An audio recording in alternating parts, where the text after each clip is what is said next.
कांग्रेस ने गोंदिया जिले की सभी 4 विधानसभा सीटों पर अपना दावा जताया है। शिवसेना समूह ने भी सभी 4 विधानसभा सीटों पर चुनाव लड़ने की इच्छा व्यक्त की है। विधानसभा चुनाव के लिए सीटों के बंटवारे से पहले पदाधिकारियों द्वारा लिया गया फैसला क्या महागठबंधन में खलल डालेगा? हालांकि विधानसभा चुनाव की घोषणा नहीं हुई है, लेकिन हर पार्टी ने अपने अपने विधानसभा क्षेत्र के लिए उम्मीदवार ढूंढने का अभियान शुरू कर दिया है।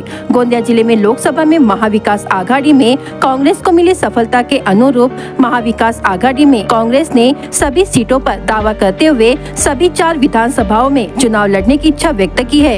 दूसरी ओर उबाठा शिवसेना ने अपनी वाजिब सीट की मांग करते हुए चारों विधानसभाओं में लड़ने की इच्छा भी जताई है। महाविकास आघाड़ी की सीटों के बंटवारे के फैसले से पहले ही पदाधिकारियों और कार्यकर्ताओं की फजीहत बढ़ गई है। इसमें पूर्व विधायक रमेश कुठे के उबाठा शिवसेना में शामिल होने की चर्चा उठने से यह भी संभावना जताई जा रही है कि गोंदिया विधानसभा क्षेत्र की सीट उबाठा को मिलेगी। अगर कांग्रेस ने इस सीट पर अपना दावा ठोका तो क्या महाविकास आघाड़ी में बिगाड़ी हो जाएगी? ऐसा ही एक सवाल उठ रहा है। सर्वप्रथम जय महाराज।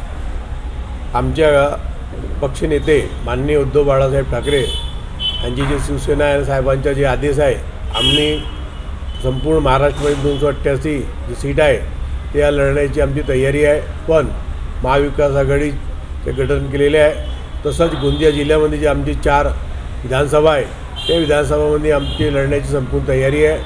आमचे जे पूर्व विदर्भचे संपर्क प्रमुख माननीय भास्करराव जाधव साहेब, आम्ही समन्वयक वाघ साहेब आणि जिल्ह्याचे जे आमचे जिल्हा संपर्क प्रमुख माननीय बाबा ठाकूरजी आहे आणि सगळे विधानसभाचे संपर्क प्रमुख आहे आणि जे जिल्ह्याचे संपूर्ण जिल्हा प्रमुख आणि जे उपजिल्हा प्रमुख आणि समन्वयक आणि जे आमचे संपूर्ण पदाधिकारी आहे आणि आमचे शिवसैनिक आणि जे अधिकृत संघटन त्यांनी 4 जिल्हा विधानसभा आहे त्या लढण्याची तयारी केलेली आहे।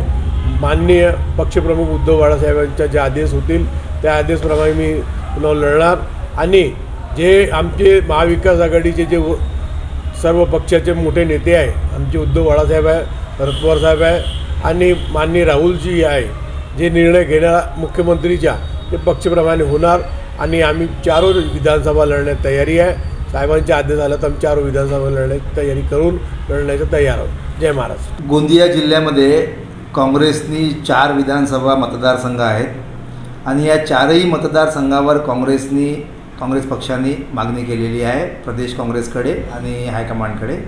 निश्चित रूपाने लोकसभेमध्ये ज्या प्रकारचं यश काँग्रेसच्या कार्यकर्त्यांच्या मेहनतीच्या भरोशावर लोकसभेमध्ये खासदार निवडून आणला, त्याच्यामुळे काँग्रेस कार्यकर्त्यांचा सामान्य जनांचा आत्मविश्वास अतिशय वाढलेला आहे आणि लोकांच्या नजरा, जिल्ह्यातील लोकांच्या नजरा या पक्ष बदलून निवडणूक लढणाऱ्या नेते मंडळींप्रती प्रचंड नाराजी आहे आणि त्याच्यामुळे त्यांच्या अपेक्षा काँग्रेसकडून वाढलेल्या आहेत आणि अशामध्ये काँग्रेसने जर 4ही मतदारसंघामध्ये पंजा सिम्बॉलवर निवडणूक लढवली तर निश्चित रूपाने 4ही ठिकाणी काँग्रेसचा विजय होणार आहे।